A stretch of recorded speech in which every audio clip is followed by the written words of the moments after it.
बिस्मिल्लाहिर्रहमानिर्रहीम। Lecture 3 chapter 18 transition metal. कल हमने जो टॉपिक स्टार्ट किया था लेक्चर 2 में metals, properties of transition metals, तो उसी का सब टॉपिक है, वही कंटिन्यू हो रहा है, वेरिएबल ऑक्सीडेशन स्टेट। आज हम बात करेंगे ट्रांजिशन मेटल के वेरिएबल ऑक्सीडेशन स्टेट शो करने पे कि ट्रांजिशन मेटल्स क्यों वेरिएबल ऑक्सीडेशन स्टेट शो करती हैं। इसके बाद इनका एक टेबल है, वो हम डिस्कस करेंगे, और उसके बाद जो है हम बात करेंगे कि ट्रांजिशन मेटल्स क्यों और कैसे जो है वो एक्ट करते हैं एज ए कैटलिस्ट। तो सबसे पहले वेरिएबल ऑक्सीडेशन स्टेट।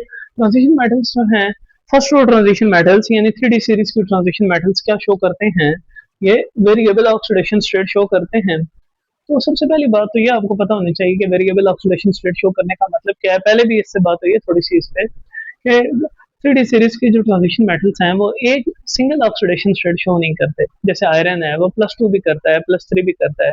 मैंगनीज की मैंने एग्जांपल इससे पहले भी शायद दी थी कि मैंगनीज +2 ऑक्सीडेशन स्टेट भी शो करता है, 3 भी करता है, 4 भी करता है, 6 भी करता है, 7 भी करता है। तो ये ऐसे एलिमेंट्स हैं जो एक से ज्यादा ऑक्सीडेशन स्टेट शो करते हैं और एक सिंगल ऑक्सीडेशन स्टेट शो नहीं करते, बल्कि एक से ज्यादा ऑक्सीडेशन स्टेट शो करते हैं, जिसकी वजह से इनको हम क्या कहते हैं कि ये वेरिएबल ऑक्सीडेशन स्टेट शो कर रहा है। अगला सवाल ये होता है कि अच्छा ठीक है, transition elements variable oxidation state show करते हैं, तो अब वजह बताएं कि ट्रांजिशन एलिमेंट्स जो है वो वेरिएबल ऑक्सीडेशन स्टेट क्यों शो करते हैं। तो इनके वेरिएबल ऑक्सीडेशन स्टेट शो करने की जो रीजन है वो क्या है कि इनके जो बैलेंस एनर्जी ऑर्बिट्स हैं 4s और 3D सब शेल्स जो हैं, इनकी एनर्जी जो है वो कंपेरेबल है, क्लोज है एक दूसरे के, बहुत बड़ा एनर्जी गैप नहीं है। देखिए, अगर ये वैलेंस ऑर्बिटल 4s है तो ये 3D की एनर्जी होगी, तो इन दोनों के में एनर्जी गैप जो है, इन दोनों के बीच में 4s और 3D का बीच में एनर्जी गैप जो है वो इतना ज्यादा नहीं है, और इन दोनों के इलेक्ट्रॉन्स का न्यूक्लियस तकरीबन एक ही जितनी फोर्स के साथ अट्रैक्ट कर रहा होगा। तो अगर 4s के इलेक्ट्रॉन आसानी से रिमूव किए जा सकते हैं, तो तकरीबन उतनी आसानी से 3D के इलेक्ट्रॉन्स भी जो है वो क्या किए जा सकते हैं, रिमूव किए जा सकते हैं। यही वजह है कि यहाँ पे न सिर्फ 4s के इलेक्ट्रॉन्स रिमूव होंगे, बल्कि 3D के इलेक्ट्रॉन्स भी केमिकल बॉन्डिंग में टेक पार्ट करेंगे, इन्वॉल्व होंगे। लेकिन अगर एनर्जी गैप यूं हो कि ये तो वैलेंस ऑर्बिटल की एनर्जी हो, यहाँ से तो इलेक्ट्रॉन आसानी से रिमूव किए जा सकते हो, लेकिन यहाँ से इलेक्ट्रॉन आसानी के साथ रिमूव ना किए जा सकते हो, तो उस सूरत में आपका जो एलिमेंट है वो वेरिएबल ऑक्सीडेशन स्टेट शो नहीं करेगा। उस सूरत में आपका ट्रांजिशन मेटल है या कोई भी दूसरा एलिमेंट है, ट्रांजिशन मेटल से वैसे वेरिएबल ऑक्सीडेशन स्टेट शो करते होते हैं। वो कोई भी एलिमेंट है तो वो उस सूरत में जिसमें एनर्जी गैप दो ऑर्बिट्स के बीच में बड़ा होगा, तो वैलेंस से तो इलेक्ट्रॉन लॉस कर देगा, लेकिन उससे लोअर एनर्जी ऑर्बिट जो भी अवेलेबल होगा या लोअर एनर्जी सब शेल जो भी अवेलेबल होगा उससे इलेक्ट्रॉन लॉस नहीं करेगा बर्निंग के लिए, तो उस सूरत में वो वेरिएबल ऑक्सीडेशन स्टेट शो नहीं करेगा। तो 3D और 4s के जो सब शेल्स हैं, इनका एनर्जी गैप कम होने की वजह से दोनों से आसानी से इलेक्ट्रॉन रिमूव किए जा सकते हैं। अब होता यह है कि ये कैसे शो करेंगे। देखिए, 4s इलेक्ट्रॉन लॉस करने के साथ ही उनकी जो कॉमन ऑक्सीडेशन स्टेट होती है वो क्या होती है, वो 2 होती है। लेकिन चूंकि 3D सब शेल भी जो है उसके इलेक्ट्रॉन्स भी वेरिएबल नंबर ऑफ इलेक्ट्रॉन्स उससे भी रिमूव किए जा सकते हैं, यानी कि किसी के अगर वैलेंस 3D में किसी एलिमेंट के वैलेंस 3D में 5 इलेक्ट्रॉन्स हैं, तो 1 या 2 या 3 उससे भी रिमूव किए जाते हैं, या 4 रिमूव किए जाते हैं, या सारे 5 के 5 रिमूव किए जाते हैं। तो वो मुख्तलिफ नंबर ऑफ इलेक्ट्रॉन्स अब 3D से क्या किए जा सकते हैं, रिमूव किए जा सकते हैं, जिसकी वजह से ट्रांजिशन एलिमेंट जो है वो क्या शो कर पाते हैं, 3D सीरीज के ट्रांजिशन एलिमेंट जो है वो क्या शो कर पाते हैं, वेरिएबल ऑक्सीडेशन स्टेट शो कर पाते हैं। लेकिन अगर ऐसा होता तो सिर्फ 4s वाले इलेक्ट्रॉन लॉस कर सकते होते और 3D वाले ना कर सकते होते, तो फिर ये वाले एलिमेंट भी वेरिएबल ऑक्सीडेशन स्टेट शो ना कर सकते होते। अब क्योंकि तकरीबन एक जितनी आसानी के साथ 4s से इलेक्ट्रॉन रिमूव होते हैं, तकरीबन उतनी आसानी के साथ 3D के इलेक्ट्रॉन्स भी रिमूव किए जा सकते हैं, डिफरेंट नंबर ऑफ इलेक्ट्रॉन्स, 1 2 और 3 और मोर, तो जिसकी वजह से ये क्या शो करते हैं, वेरिएबल ऑक्सीडेशन स्टेट। अब इन ट्रांजिशन एलिमेंट्स की सीरीज में, first row of transition elements की सीरीज में जब लेफ्ट टू राइट जाते हैं तो वेरी ऑक्सीडेशन स्टेट्स जो है वो पैराबोलिक मैनर में क्या होती हैं, चेंज होती हैं। ये मैं आपको इसका जो एक टेबल है या इसकी एक पिक्चर है वो उसमें मैं आपको एक्सप्लेन करता हूँ। जी, तो जैसा आपको ये टेबल एक नजर आ रहा होगा, oxidation states of 3D metals. तो यहाँ पे आप देखें तो जो टाइटेनियम है वो +2 +3 और +4 शो कर रहा है। वेनेडियम +2 +3 +4 और +5। क्रोमियम +2 +3 +4 +5 और +6। मैंगनीज जो है वो +1 से लेकर +7 तक सारी ऑक्सीडेशन स्टेट शो कर रहा है। आयरन भी +1 से लेके +6 तक सब ऑक्सीडेशन स्टेट शो कर रहा है। कोबाल्ट अब फिर जो है ना वो कम करना शुरू कर गया है। कोबाल्ट +2 +3 +4 और +5। निकल +2 +3 और +4। और कॉपर +1 +2 और +3।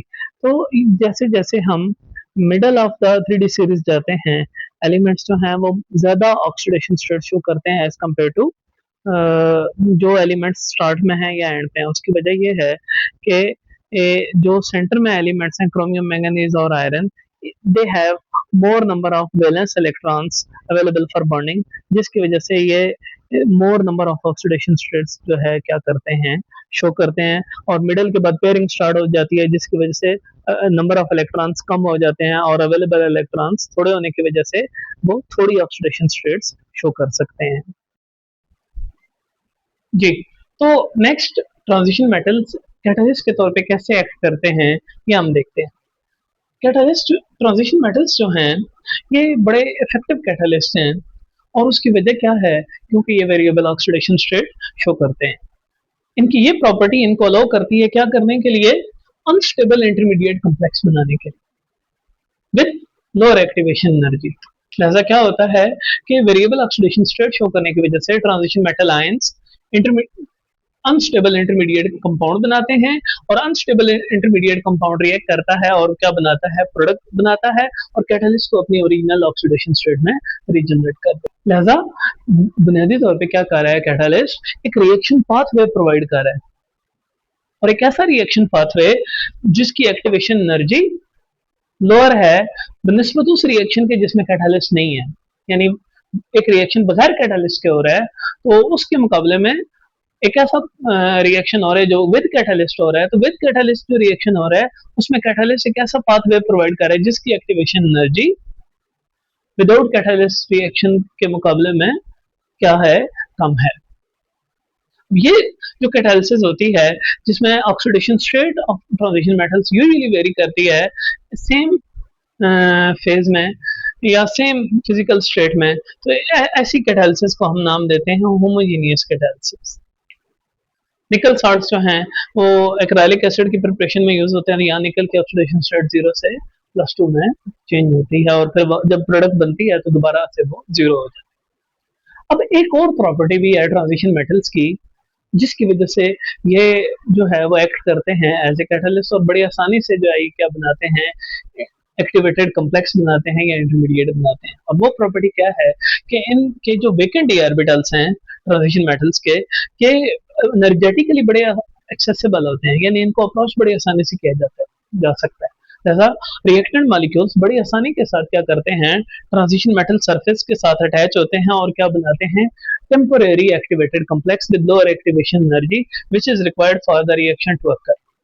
और अब ये जो reactant molecules transition metal surface पे टेम्परेरी एक्टिवेटेड कॉम्प्लेक्स बनाते हैं, ये प्रॉपर डायरेक्शन या प्रॉपर ओरिएंटेशन के साथ बनाते हैं और इस तरह से ये उसके साथ अटैच होते हैं कि आपका जो एक्टिवेटेड कॉम्प्लेक्स बनता है उसकी एक्टिवेशन एनर्जी लोअर हो जाती है या कम हो जाती है।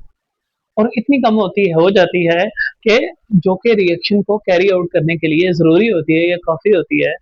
लिहाजा अब जब एक्टिवेटेड कॉम्प्लेक्स ब्रेक डाउन होता है या टूटता है तो क्या बनाता है? प्रोडक्ट बनाता है।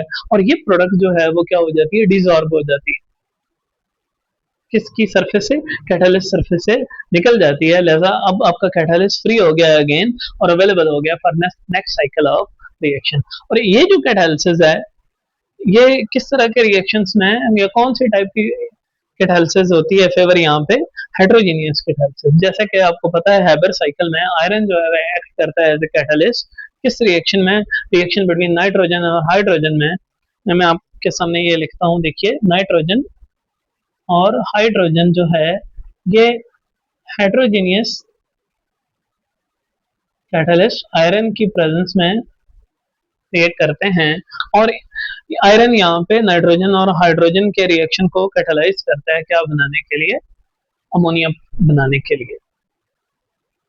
तो इस टॉपिक से क्या क्वेश्चन पूछा जाता है कि how transition metals acts as a catalyst, वो कैसे एक्ट करते हैं। तो यहाँ पे ये दोनों पार्ट आपने उसमें मेंशन करने हैं, वेरिएबल ऑक्सीडेशन स्टेट शो करने वाला भी और वेकेंट डी ऑर्बिटल्स की वजह से रिएक्टेड मॉलिक्यूल का जो ट्रांजिशन मेटल्स की सरफेस है उनके साथ कंबाइन करने वाला भी या उनके साथ अटैच होने वाला भी और अटैच होकर एक्टिवेटेड कॉम्प्लेक्स बनाने वाला भी। लेकिन इसमें दो सब क्वेश्चन भी बन सकते हैं कि कब वो होमोजीनियस के डायलिसिस को किस वजह से ट्रांजिशन मेटल्स फेवर करेंगे और कब जो है वो हेट्रोजीनियस को फेवर करेंगे। तो ये वाला क्वेश्चन भी आपके माइंड में होना चाहिए कि किस तरह से ये पूछा जाए तो किस तरह उसको आंसर करना है।